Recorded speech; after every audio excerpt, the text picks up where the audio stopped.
की सरकार है। इसी वजह से जहां जहां ये दलितों और पिछड़ों पर अत्याचार हो रहा है, कहीं भी सरकार ने ये संदेश देने की कोशिश नहीं की कि इस प्रकार की कोई घटना करेगा तो उसका अंजाम क्या होगा। अगर इन सब घटनाओं के खिलाफ कहीं से भी कठोर कार्रवाई हो जाती तो मैं निश्चित रूप से कह सकता हूं कि ताबड़तोड़ जो घटनाएं उत्तर प्रदेश में हो रही है उनकी पुनरावृत्ति नहीं हो सकती थी। ये सरकारी संरक्षण में सब काम हो रहा है। भारतीय जनता पार्टी की जहां सरकार है, आप लोग जानते हैं, उज्जैन में बीजेपी का एक एमपी के एमएलए गया महाकाल के दर्शन करने के लिए, इन्हीं पार्टी का विधायक था, मंदिर में नहीं जाने दिया। राजस्थान में नेता प्रतिपक्ष दलित था, जब मंदिर में गया तो उसकी गंगा जल से धुलाई की गई। ये एक मनोवृत्ति है, एक ज़हनियत है, एक मिजाज है, और इस मिजाज की अगर कोई पोषक पार्टी इस देश में है तो उसका नाम भारतीय जनता पार्टी में है। आज स्थिति ये हुई है कि जो अवांछनीय तत्व है, खुरापाती लोग हैं, उनके ऊपर कोई नियंत्रण नहीं।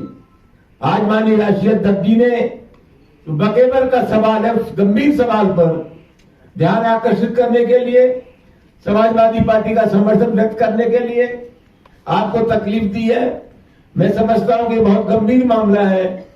तमाम लोग जो दलित हैं, पिछड़े हैं, कमजोर वर्ग हैं, अध्यक्ष जी के इस पत्रकार सम्मेलन से निश्चित रूप से एक विश्वास पैदा होगा, भरोसा पैदा होगा। धन्यवाद।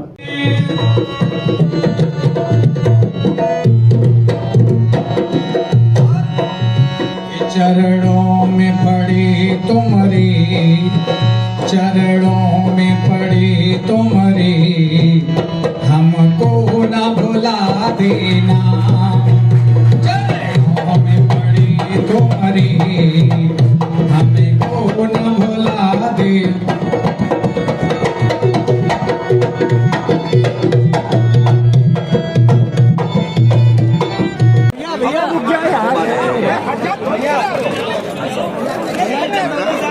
तो ध्यान रखना ये आगे पैकेट देना थोड़ा सा आगे। अरे हाथ हटा यार अपना।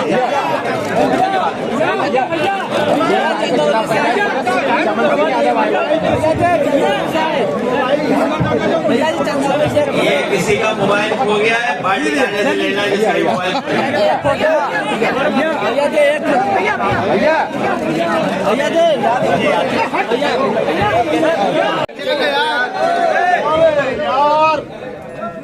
अरे भाई किनारे आ जाओ। अरे ए सुनील भाई पीछे हट जाओ।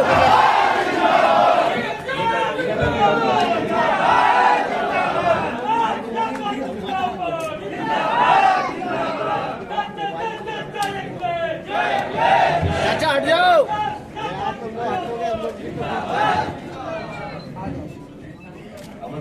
ये बेचारा आँख से नहीं है, इसको भी मारा। हट जाओ भैया थोड़ा सा। भैया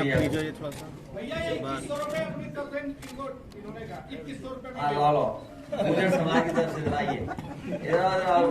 चाचा हट जाइए। चाचा किनारे हो जाओ। अरे चाचा थोड़ा साइड हो गए, थोड़ा घूम जाइए भाई। साइड हो जाइए भाई, हट जाओ, किनारे हो जाओ आप लोग। अरे आप साइड हो जाओ भैया। और इन्हें हम लोग अभी तो ये लिफाफे में 21,000 रुपए हैं, लेकिन इनको हम लोग पार्टी की तरफ से 51,000 रुपए दे। अरे भाई किनारे हो जाओ आप। दादा किनारे हो जाओ भाई। अरे साइड हो जाओ भाई। छोटू भाई किनारे हो जाओ। छोटू भाई किनारे हटाओ।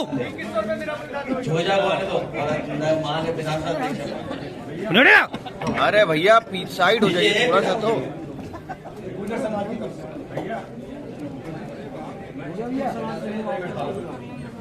नहीं वो तुम्हारे थोड़ी झगड़ा है, तुम्हारे थोड़ी झगड़ा है यार, वो अलग बात है। पावर की लड़ाई है।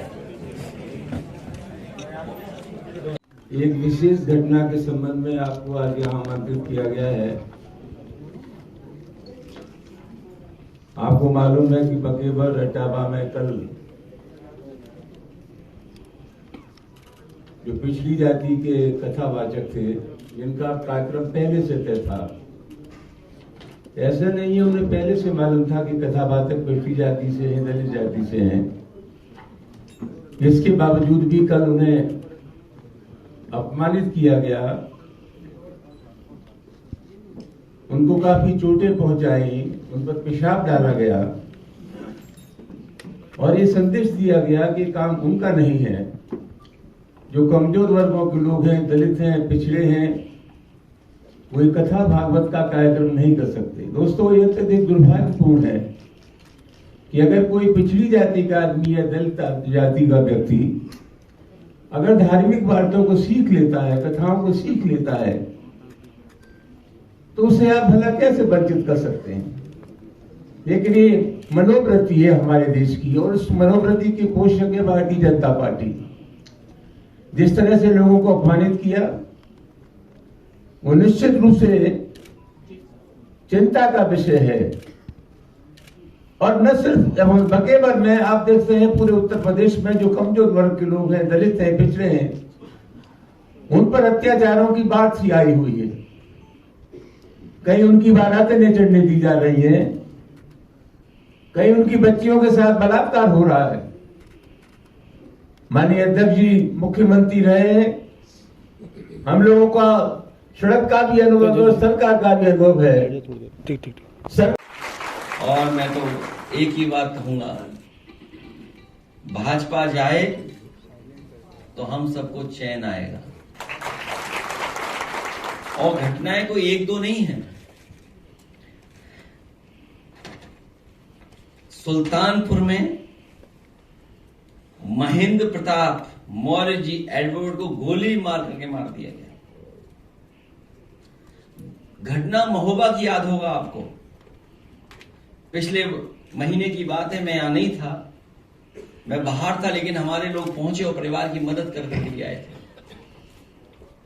दलित नवविवाहित जोड़े को सामंतवादियों ने चप्पल उतरा के उनके घर से गुजरने को कहा।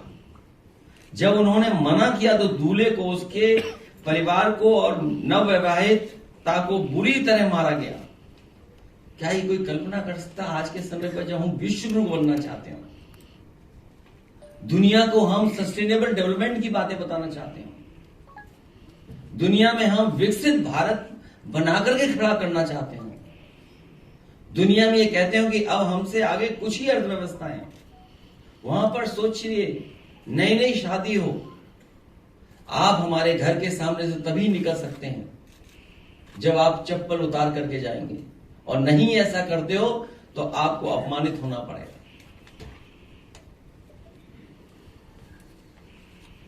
ईटा की घटना, जैतपुरा की अम्बेडकर जयंती पर शोभा यात्रा नहीं निकालने दी, दलित परिवार में शादी, बारात आई, बेटी की शादी में सत्ता समर्थकों ने बवाल किया, और फिर जब पुलिस आई तो पुलिस को न्याय देना था, न्याय नहीं दिया। जिनके साथ अपमान हो रहा था उन्हीं को पीटा पुलिस ने, सोचिए, उन्हीं को अपमानित किया पुलिस ने। और इटावा की घटना तो आपको पता ही है। और ये सब इसलिए हो रहा है कि 2,500 लोग ही इसको सरकार को चला रहे हैं। 2,500 लोग पिछले 9 साल से, 20 साल से इधर उधर 2,500 ही लोग खेल खेले। हम इन कथावाचकों का धन्यवाद देते हैं कि हमारे बुलाने पर आए हैं, और सरकार में बैठे लोग कुछ भी कर सकते हैं, कुछ भी कर सकते हैं। सरकार में बैठे लोग कुछ भी कर सकते हैं। नजर उतारने का तरीका तो हमने और आपने देखा ही।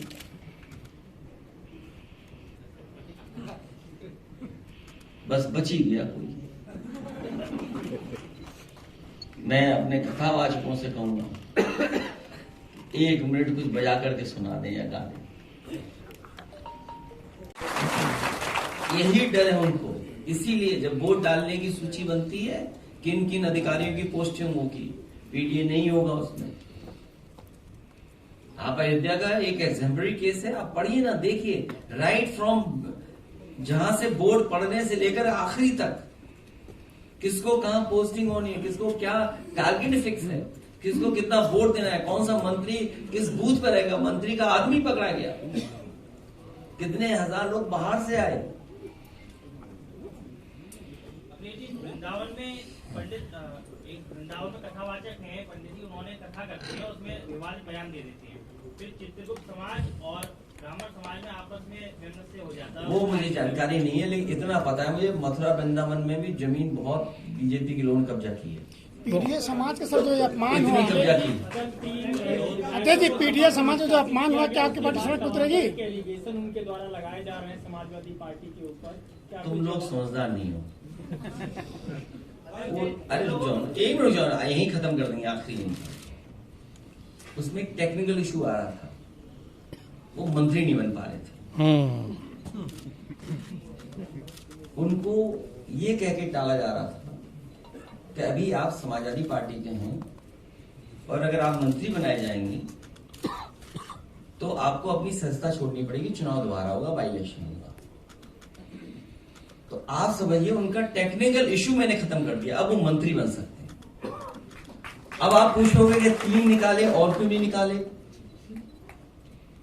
मंत्री सबको बनना था, सबको आश्वासन था, पैकेज क्या मिला उस पर मैं चर्चा नहीं करना चाहता हूं। किसी के नाम में पैकेज हो तो सोचो कितना पैकेज देगा। सेठ, जो सेठ हो उसको कुछ भी हो सकता है, तो पैकेज नाम ही पैकेज है, तो सोचो कितना बड़ा पैकेज मिल सकता है किसी को। तो जो टेक्निकल इशू था वो रिजॉल्व किया है कि आप मंत्री बन सकते हैं। जब ये 3 मंत्री बन जाएंगे तो बाकियों का भी टेक्निकल वो हम रिजॉल्व कर देंगे। तो ये मंत्री बनने के लिए मैंने उन्हें पार्टी से निकाला है, हम सबने तय कर किया। आपने भी एक्सपेरिमेंट, हमारी राय है, सब लोगों की राय बनी कि इन्हें मंत्री बनने दिया जाए, इसलिए हम लोग निकाल दिया। अब बीजेपी की जिम्मेदारी है कि इन्हें जल्दी मंत्री बनाए, तो बाकी लोगों को हम भी हटा दें तो वो भी मंत्री बन जाए। इंटरव्यू करा सर, उनका आप समझ गए टेक्निकल? पीडीए समाज का जो अपमान हुआ है, पीडीए समाज का जो अपमान हुआ है, क्या आपकी पार्टी सड़कों पर उतरेगी इसके स्वागत बचाने के लिए? क्या चीज? पीडीए समाज का जो अपमान हुआ है सर, आपकी पार्टी का सड़कों पर उतरेगी का सम्मान बचाने के अरे लिए? हमारा घर ही धो दिया था गंगा जल से, इसलिए गंगा स्नान करा। गंगा जल कहां धोएंगे ये लोग जाकर? ठेकेदार की भी हत्या हुई है। ठीक है सर, थैंक यू। उस तरफ मैं जाना नहीं चाहता था। याद है पोस्टर कैसे लगते थे लखनऊ में? न दलितों की बनी रानी, न यादव की कहानी। याद है आपको? याद कीजिए आप। क्या न दलितों की रानी न यादवों की कहानी, ये सब भूल जाएंगे हम लोग। बताओ, विधायक ने एसडीएम के थप्पड़ मारा, दरोगा के थप्पड़ मारा, और किस लिए? कि वो न्याय देना चाहता था, ओवरलोडिंग न हो इसलिए। केवल एक घटना है क्या? और घटनाएं नहीं है क्या? सुना है कि एमएलसी पीटा गया था, कूटा गया था कमरे के अंदर। डीएम सीएमओ लड़ गए। नहीं कूटा गया क्या? कानपुर में देखो, डीएम और सीएमओ आपस में झगड़ा कर रहे हैं। बिजली चली गई, डायलिसिस पे आदमी मर गया। सोचिए आप, उत्तर प्रदेश क्या क्या काम रहा है, और अपनी आप नजर उठा रहे। सोचिए ये हाल उत्तर प्रदेश का। अखिलेश जी, इटावा में आप एक मंदिर बनवा रहे हैं, जो आलीशान मंदिर बन रहा है केदारेश्वर। उसमें भी बीजेपी के लोग तिगड़म लगा रहे हैं। क्या आप सामाजिक न्याय को लेकर के? अभी आज का विषय नहीं है, आज तो केवल कथा का विषय। नहीं, उसी से संबंध है कि क्या आप दलित और पिछड़े को मुख्य पुजारी बना करके उनके सम्मान को बचाएंगे? वो अलग विषय है। क्या चीज? लखनऊ में ज्ञापन देने आते हैं, डीएलएड की जो दलितता कर रहे थे उनको जेल भेज दिया। किस केस में? यहाँ पे ज्ञापन देने उठा ले गए, उसको 3 दिन बाद रिहा किया गया था। सोशल मीडिया काफी बार। अच्छा, मैंने जानकारी नहीं मिली। जिस लड़के के साथ ये आरोप लगा था कि आप उसके साथ जिलेवार और प्रदेश स्तर पर तमाम मेरी जानकारी मिली है। कार्यक्रम का आयोजन कर रही है इमरजेंसी को लेकर। कल 50 साल किसका आयोजन कर रही है? 50 साल पहले कथावाचकों को बात कर लो। कि भाई कथावाचक के लिए क्या एक्ट लाएंगे, कानून लाएंगे, केवल वही गा सकते हैं। भाई सुन सब सकते हैं, गा कह नहीं सकते हैं आप। अखिलेश जी, इसको लेकर के बहुत से सवर्ण समाज के लोग जो है सोशल मीडिया पे ये लिख रहे हैं कि सदियों से ये काम जो है, मैंने कभी सवर्ण समाज को नहीं कहा, मैंने केवल वर्चस्ववादी कहा है। सवर्ण समाज को क्यों बुरा लग रहा है, ये आप चेक करिए उनको। उनका ये कहना है कि ये हमारा काम था। उनको क्यों तकलीफ है? भाई हमने तो किसी को नहीं कहा, हमने तो वर्चस्ववादी कहा। भाई हमें रामजय सुमन जी के साथ किससे किया? वर्चस्ववादी लोगों ने किया। यहाँ सब समाज के लोग बैठे हैं, आप में सब समाज के लोग हैं। अभी एक साथी आया जो कथावाचक को सम्मान दिया, वो पीछे बैठा है साथी। तो ये थोड़ी है कि, लेकिन बीजेपी कुछ और तरीका अपना रही है।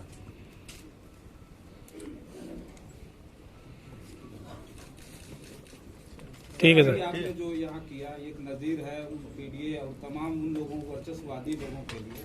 तो क्या ये अभी ये पीडीए के लोगों ने अगर कथा वाचना शुरू किया तो इस तरह का हाल हुआ इनका, जो लगातार पीडीए समाज वोट डालने जा रहा है, कथा वाचने नहीं जा रहा है। इस बार भारतीय जनता पार्टी उनका पॉलिटिकल लाभ लेने के लिए घटनाएं होने देना चाहती है। भारतीय जनता पार्टी, इनकी सरकार में बैठे लोग न्याय देने लगे और निष्पक्ष कार्रवाई करने लगे तो बहुत सारी घटनाएं होंगी नहीं, बहुत सारे गरीब लोगों को न्याय मिल जाएगा। इस सरकार का रवैया क्या है, इस सरकार का रास्ता क्या है? कई मौकों पर मैंने कहा यह सरकार हार्टलेस है, अनडेमोक्रेटिक है और हर वो काम अनकॉन्स्टिट्यूशनल उसको सपोर्ट करती है। बाबा साहब भीमराव अम्बेडकर जी का संविधान, उसकी प्रस्तावना,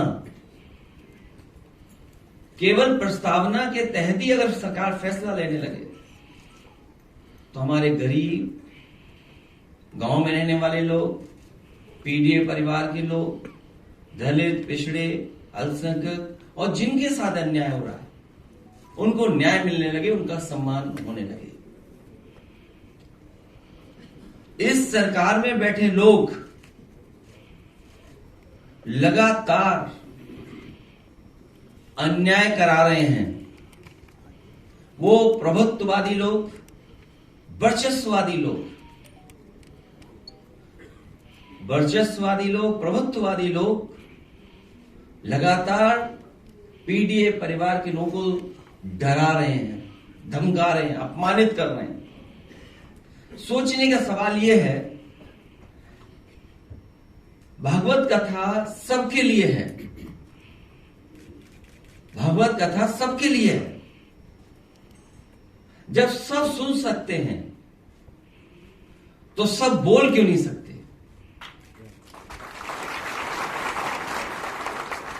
भागवत कथा सबके लिए है, सब सुन सकते हैं तो सब बोल क्यों नहीं सकते हैं? भगवत कथा भगवान कृष्ण से जुड़ी है। अगर सच्चे कृष्ण भक्तों को ही भगवत कथा कहने से रोका जाएगा, भागवत कथा तो भगवान कृष्ण से जुड़ी है। अगर सच्चे कृष्ण भक्तों को ही भागवत कथा कहने से रोका जाएगा तो कोई ये अपमान क्यों सहेगा? क्यों सहेगा कोई अपमान? कुछ लोग, वर्चस्ववादी लोग, प्रभुत्ववादी लोग कथा वाचन में अपना एकाधिकार बनाए रखना चाहते हैं। ये एकाधिकार छीने नहीं उनका, वर्चस्ववादी लोगों का एकाधिकार छीने नहीं। कथा वाचन को जिन्होंने भावना की जगह व्यवसाय बना लिया है, व्यवसाय बनाने वाले लोग, हमारे इटावा कथा वाचन पीडीए अपमान कांड, उन्हीं कुछ प्रभुत्ववादी और वर्चस्ववादी की वजह से घटित हुआ है। अगर पीडीएस समाज के इन लोगों को इतना ही परहेज है तो घोषित कर दें कि परंपरागत रूप से कथा कहने वाले वर्चस्ववादी पीडीएस समाज द्वारा दिया गया चढ़ावा, चंदा, दान, दक्षिणा कभी स्वीकार नहीं करेंगे। इसके अलावा हम पे रास्ता क्या है? इसके अलावा हम पे रास्ता क्या है? सर आवाज नहीं आ रही है। अरे इसके अलावा हम पे रास्ता क्या है? आप लोग रुक जाओ, थोड़ा आवाज कम करो तो कुछ प्रेस के लोग सवाल पूछे। रुक जाइए, कागज बाद में ले लिए जाएंगे। रुक जाओ, सिक्योरिटी वालों से कागज ले ले, कोई सिक्योरिटी वाला। हाँ आप पूछो, क्या कार्रवाई हुई है भाई? उसके चैन थी वो नहीं ली गई, दी गई वह ढोलक, हारमोनियम। और अपमान के लिए क्या है? अपमान के लिए क्या थे सरकार ने? अभी आपको नहीं पता, ये सरकार को इन पर मुकदमा दर्ज करा दे। आपको नहीं पता क्या? अभी मुकदमा दर्ज करा देगी सरकार ने, देखिएगा आप। अखिलेश जी, जिस इटावा में ये घटना हुई है उसी इटावा में आप एक आलीशान और भव्य मंदिर बनवा रहे हैं, जिसका नाम केदारेश्वर है। आईटी सेल के लोग, भाजपा आईटी सेल के लोग एजेंडा चला रहे हैं। इन तीनों लोगों में से कोई एक हिस्ट्री सीटर है। बीजेपी पूरी हिस्ट्री सीटर है, ये नहीं पता आपको? पूरी पार्टी हिस्ट्री सीटर है। अखिलेश जी, जिस इटावा आप बताओ कौन सी धारा वापस ली गई मुख्यमंत्री से? बताओ, मुख्यमंत्री ने अपनी धारा कौन सी वापस ली? बताओ, डिप्टी सीएम ने कौन सी धारा वापस ली अपनी? अरे भाई, पैसे देकर कुछ भी लिखवा दो किसी से मीडिया में, हम आपके बारे में कुछ लिखवा देता। ये कोई बात हुई? कोई भी लिखवाने लगेगा तो आखिरकार व्यवस्था को खराब किसने किया है? हम न्याय कहां मांगने जाएं? थाने में बताइए आप, पुलिस क्या कर रही है? कौशाम्बी का एक एग्जाम्पलरी है एक केस। पाल समाज की बिटिया के साथ घटना हुई, उसके पिता को जेल भेज दिया, इनाम घोषित कर दिया। क्या नहीं घोषित हुआ? बताओ आप भाई। जिसकी बेटी के साथ घटना हुई हो, उसी के पिता पर आरोप, उसी को जेल भेज दिया, उसी पे 25,000 रुपए का इनाम घोषित हो गया, और सरकार में बैठे लोग अपने केस वापस ले रहे हैं। अखिलेश जी, जिस इटावा में ये घटना हुई है उसी इटावा में आप एक आलीशान और भव्य मंदिर बनवा रहे हैं, केदारेश्वर। अरे अभी, हाँ ठीक है, देखिए अभी एक साथी यहाँ आया, दरोगा ने उस पे, आजमगढ़ का है, कैश ले लिया, जेब से निकाल लिया पैसा। हाँ आजा बेटा, यहाँ आजा। बताइए, दरोगा ने कैश ले लिया, उस पे जेब से पैसा कितना निकाल लिया बेटा? 24,000 रुपए निकाल लिया। बताओ, दरोगा ने 24,000 रुपए निकाल लिया। आप याद कीजिए, दिल्ली की मुख्यमंत्री ने हमारे लिए क्या कहा? क्या कहा था दिल्ली की मुख्यमंत्री ने हमारे लिए? कौन कहलवा रहा था ये बात? हम आपको कहें आप लोग टोटी चोर होता? ये कोई बात हुई? कौन करवा रहा है? बीजेपी करवा रही है। ये है, देखो बताओ, गरीब लड़का, बताइए 24,000 रुपए ले लिए।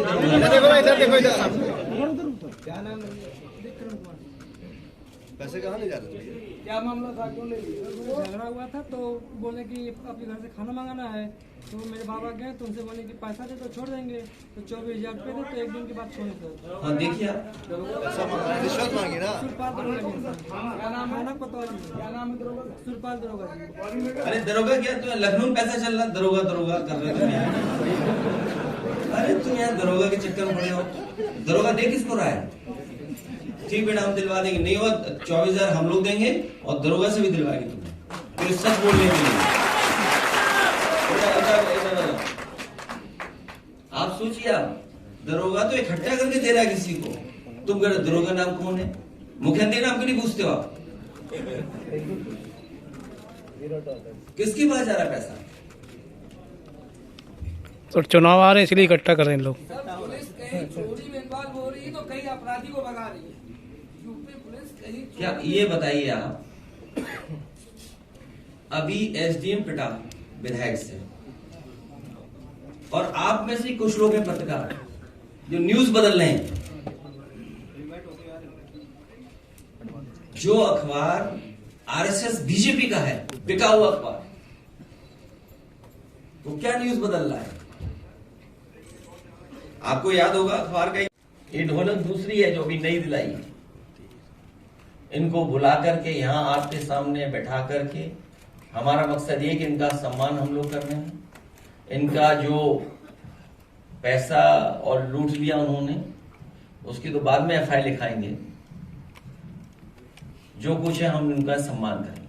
आप कहेंगे थोड़ा बजा के सुना दो।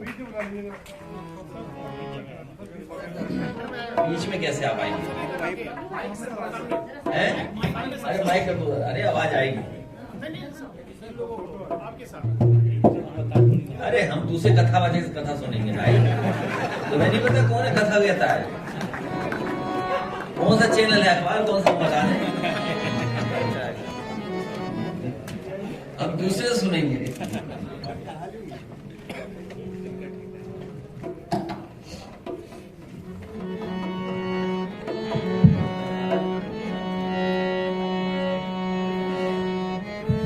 सच्चिदानंद रूपाय विशुद्धपत्यादेवे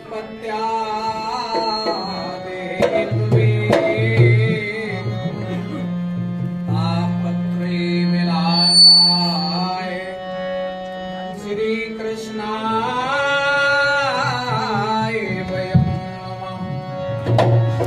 श्री सच्चिदानंद भगवान की।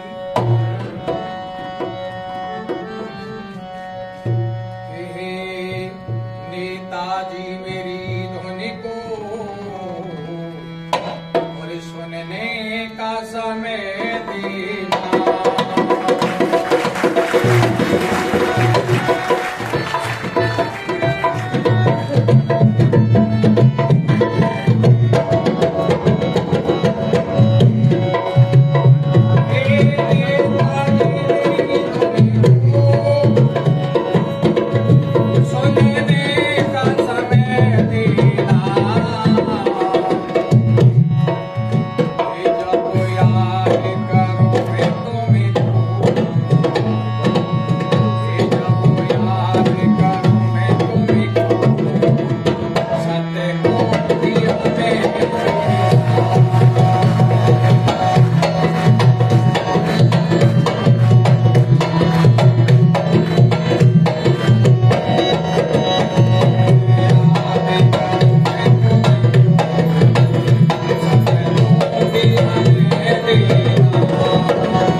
सुनने